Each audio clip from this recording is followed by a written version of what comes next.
So picture this. It's August of 1771, and you've got this group of businessmen sitting in a boardroom in London. Right. Just guys in a corporate office. Exactly. But they draft a letter that effectively, well, it fires the entire government of Bengal overnight. It is wild. They were a global logistics and trading corporation, and suddenly they're not just managing supply chains anymore. No, they're ordered to become the absolute sovereign rulers of millions of people, which sounds completely absurd. Like a dystopian sci-fi novel or something. Yeah, exactly. But that is literally what happened when the British East India Company was ordered to stand forth as Diwan. Right, which essentially meant they had to take over the total political, judicial, and tax administration of an incredibly wealthy, populous region. Our mission for this deep dive is to explore how one man, a figure named Warren Hastings, engineered this unprecedented corporate-to-government transition. We're going to look at the messy, on-the-fly systems he built, the controversies that immediately followed, and really just the sheer human impact of turning a boardroom into a sovereign state. Okay, let's unpack this. And as we do, I want to remind you, listening right now, that whether you're interested in massive organizational change, history, or just wild political drama, you are about to get a masterclass in building a government from scratch. Oh, absolutely. And, doing it while simultaneously trying to keep your overseas shareholders happy. It's just a balancing act of epic proportions. So to even begin to understand how this massive shift actually happened, we really first have to understand the guy who was put in charge. Right, Warren Hastings. Yeah. And I have to admit, I always sort of pictured him as this mid-level accountant type. Right. Because a lot of historical writing paints him as this lowly, wholesale draper's assistant who just, I don't know, worked his way up purely by grinding out paperwork, kissing up to management and that kind of thing. Yeah. That's the classic rags to riches via extreme bureaucracy narrative. But the reality of Warren Hastings is so much more intense. Wow, totally. And frankly, a lot more dangerous. I mean, he wasn't some desk-bound paper pusher. He actually arrived in Calcutta at the age of 17. Wait, 17? Yeah, 17. And he immediately immersed himself in the culture. He became fluent in Persian and Hindustani. Which, you would absolutely need if you were going to navigate the local politics, right? Right, exactly. And he learned the hard way. Back in 1756, when the local ruler, the Nawab, attacked the English factory, Hastings was literally taken prisoner. Wow. Yeah, he survived a hostile takeover, managed to escape confinement, and eventually joined up with the British military commander, Robert Clive. That's crazy. Right. And on top of that, he possessed this highly technical knowledge. Like, he understood the complex chemistry of sericulture. Right, sericulture, that's silk production, right? Exactly, silk production.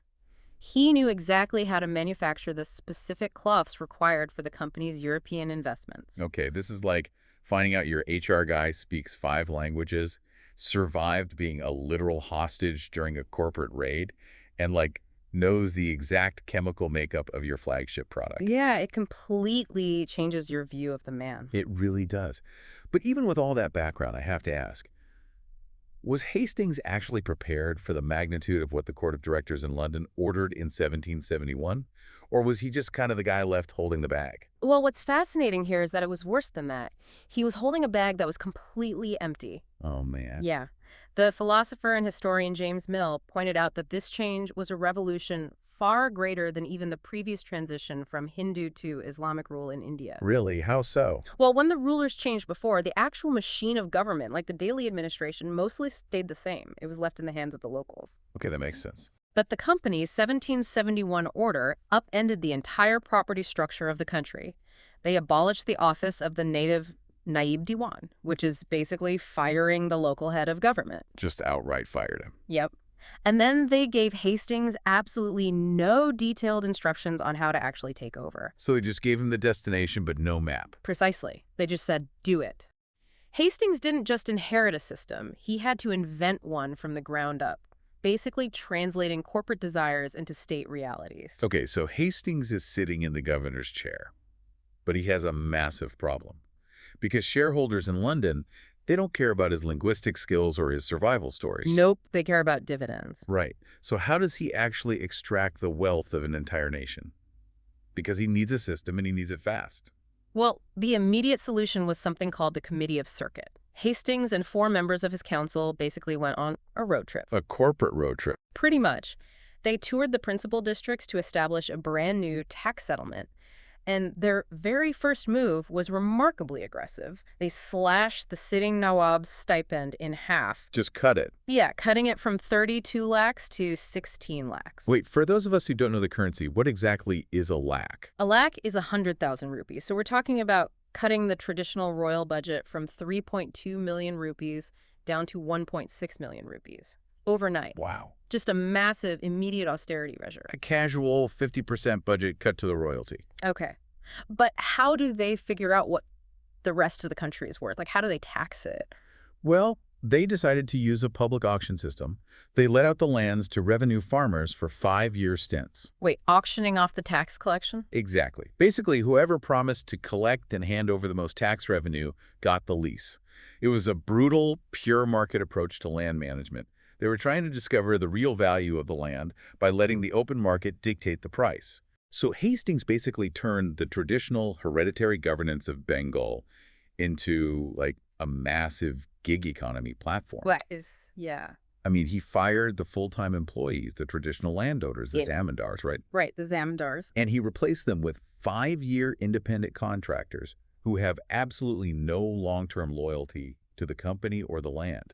That is a brilliant way to put it, and it highlights exactly why this caused so much tension. And it actually caused a deep internal conflict for Hastings himself. Really? He was conflicted? Yeah, he explicitly argued that he preferred working with the established zamindars. He recognized that they had a natural, perpetual interest in the prosperity of their lands. Well, sure, because it's their home. Think about it. Yeah. If a zamindar's family has lived there for generations, they care if the farmers are starving. A temporary 5-year contractor, on the other hand, might just squeeze the land dry, extract every ounce of profit, and then just abscond when the lease is up. Take the money and run. Exactly. Hastings even warned the board that depriving the zamindars of their inheritance would cause intense odium and unpopularity. So if they're just auctioning everything off to the highest bidder, do they just completely ignore the traditional landowners then? Not entirely, and this is where Hastings' ruthless pragmatism comes into play. If a zamindar couldn't match the highest bid at auction or was deemed incapable, Hastings, the corporate manager, basically overrode Hastings, the governor. Oh, I see. There's a fascinating incident with the Raja of Krishnagar. The Raja puts in a late bid for his traditional lands. Hastings flat out rejects it, citing the Raja's subtle and faithless character. Oh, wow. But then right after that, they look at the massive, incredibly important district of Rajshahi. Yes. And Hastings enthusiastically awards this giant territory to a female zamindar, Rani Pawani. Wait, a female zamindar? Yeah, she is a legendary figure in the region. And the committee's reasoning for giving her the lease was her stellar reputation, her substance, credit, and character. She offered solid financial security, even pledging her own lands as collateral. It's just wild to see a corporate state entity in 1772 handing over massive territorial control to a woman because she simply had the best credit score. Yeah, exactly. Like, he didn't care about tradition if it got in the way of the revenue, but he definitely respected competence. And part of that competence was understanding what was choking the economy. I mean, Hastings didn't just add taxes. He actively eliminated some terrible arbitrary ones. Right. He wiped out duties on goods passing by water through the interior, which had completely bottlenecked local trade. But perhaps the most impactful repeal was the halderie. Which was a literal marriage tax. When I read that, it completely blew my mind. Yeah, taxing people to get married. The administration noted that this tax yielded a trifling amount of money for the government, but it was actively discouraging population growth. And, context is everything here. This was right after a severe, devastating famine had wiped out a massive portion of Bengal's population. Exactly. The timing couldn't have been worse. It's just mind-boggling that a tax was literally stopping people from getting married and repopulating the workforce. Hastings just scraps it entirely. It was a very modern economic realization, Yeah. You cannot extract wealth from a dead or stagnant population. Yeah, for sure. But here's the flaw in this brutal auction system. You can write all the 5-year tax contracts you want, but they're completely useless if you don't have a way to enforce them when someone breaks the rules. Exactly. You cannot collect taxes without a functioning legal system.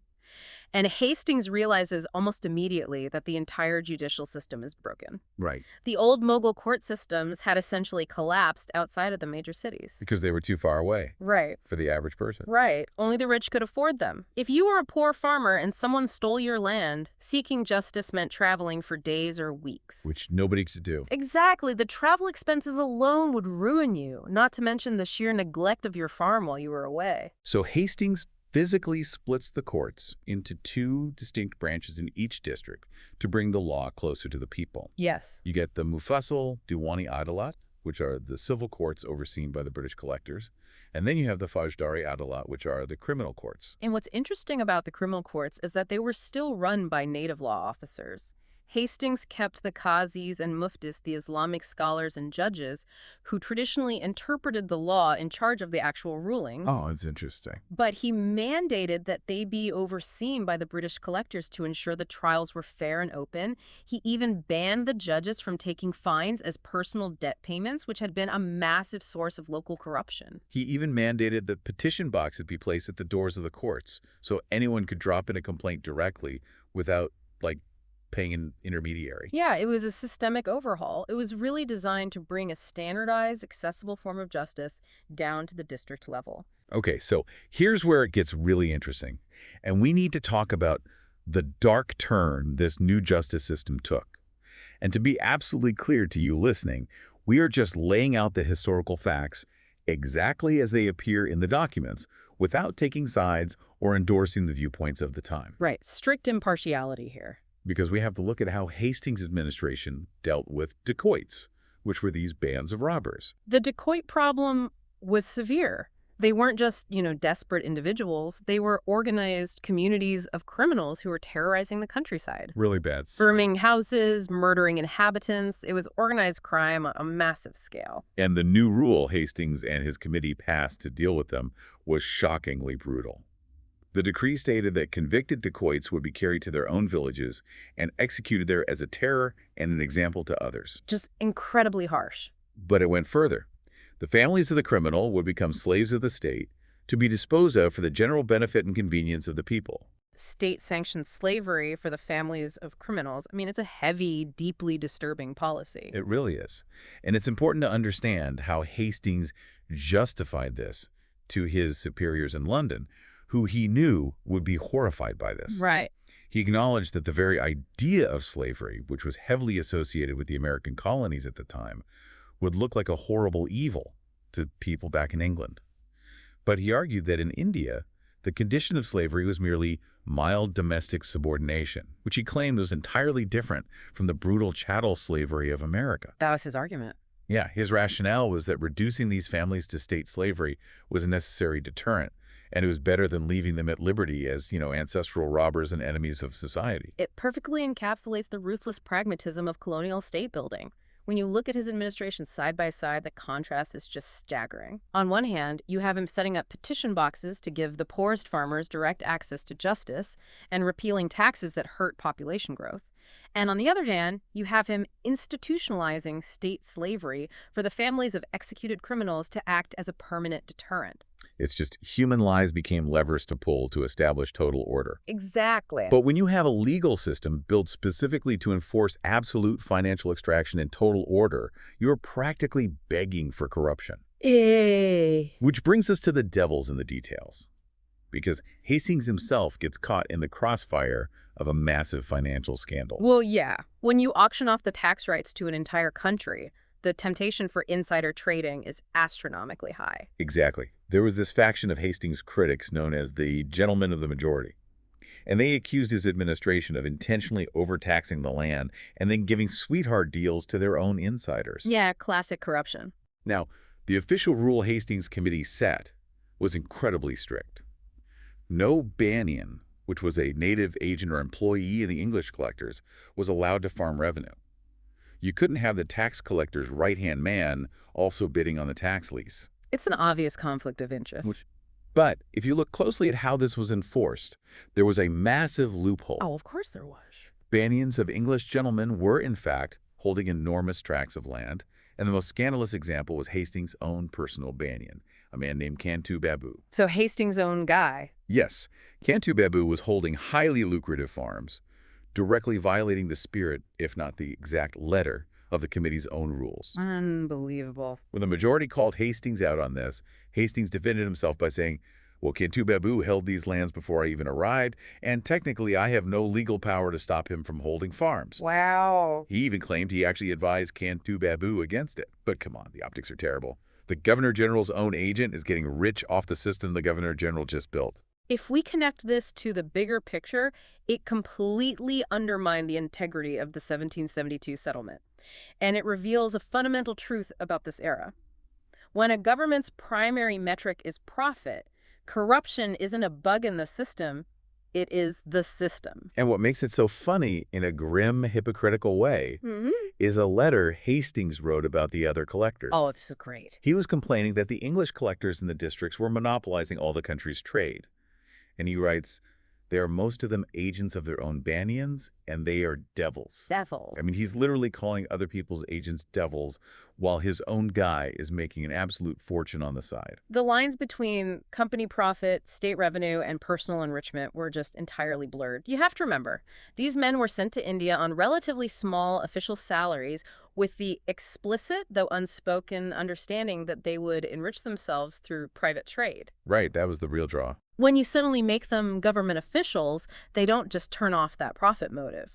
It got so bad that the court of directors in London eventually had to order legal prosecutions against their own servants to try and recover the advantages acquired by these individuals. So the corporation had to sue its own middle management for looting the country they were supposed to be governing. Basically, yeah. Wow.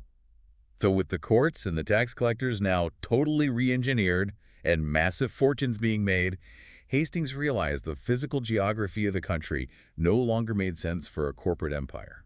Up until this point, the traditional center of revenue and power was the city of Murshidabad. It was the historic capital of Bengal. But Hastings decides to pack it all up. He moves the Khalsa, which is the exchequer or the treasury, and the entire Board of Revenue away from Murshidabad and brings it directly to Calcutta. A huge move. He writes to his superiors, bursting with pride, stating that Calcutta is now the true capital of Bengal.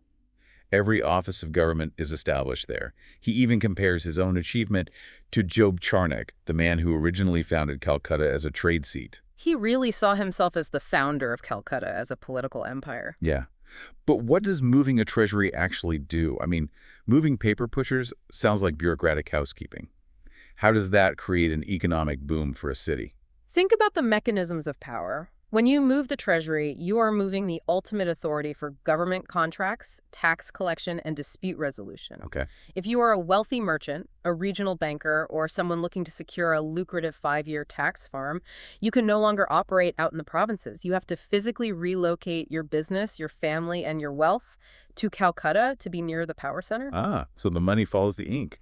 Exactly. And the data from the Calcutta Customs House proves this. In 1769, the gross duties collected were about 2.6 lakhs, so 260,000 rupees. By 1774, under Hastings' new centralized system, those duties skyrocketed to over 4.4 lakhs. That is nearly doubling the customs revenue in 5 years. And because all the major merchants were now anchored in Calcutta, the shipping industry exploded. The tonnage of vessels arriving in the Hooghly River nearly doubled in that same time frame. Wow. Moving the treasury forced the entire economic ecosystem of Bengal to pivot and orbit around a British-built hub.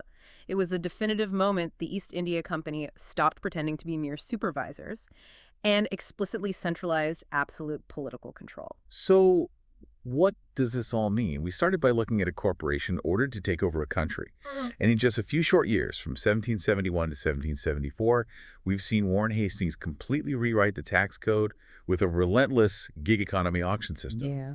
We've seen him reinvent the justice system to bring it closer to the people. We've watched him battle wild internal corruption while excusing his own right-hand man's insider trading. And finally, we saw him physically uproot the treasury to crown a brand new capital city. It is a breathtaking pace of administrative engineering. It really is. Yeah. And for you listening, I think the sheer whiplash of these historical events is what makes them so compelling. You have Hastings balancing genuinely well-meaning reforms, like abolishing a marriage tax that was suppressing a famine-struck population, or setting up petition boxes for poor farmers, with the brutal state-sanctioned execution of dacoits and the enslavement of their families. Yeah. It is not a story of clear-cut heroes or villains. It is the story of an unprecedented administrative experiment executed with absolute authority. This raises an important question, and it's the final provocative thought I want to leave with you today. When a corporation becomes a government, it inevitably applies corporate logic to human lives. Absolutely. Warren Hastings focused intensely on efficiency, centralization, and finding the real valuation of every acre of land and every river toll. He built the foundation of a massive bureaucracy to ensure maximum extraction. But the lingering question for you to explore on your own is this. Did the modern administrative state, with its endless forms, courts, and central banks, evolve from a genuine desire to govern people well? Or did it simply evolve from a corporate need to audit them perfectly? Think about that the next time you have to file your taxes or navigate a massive bureaucratic system. Are you participating in a community, or are you just a line item in a centuries-old ledger? Thank you so much for joining us on this incredible journey through history. It's been a blast unpacking the origins of the corporate state with you. We'll catch you on the next deep dive.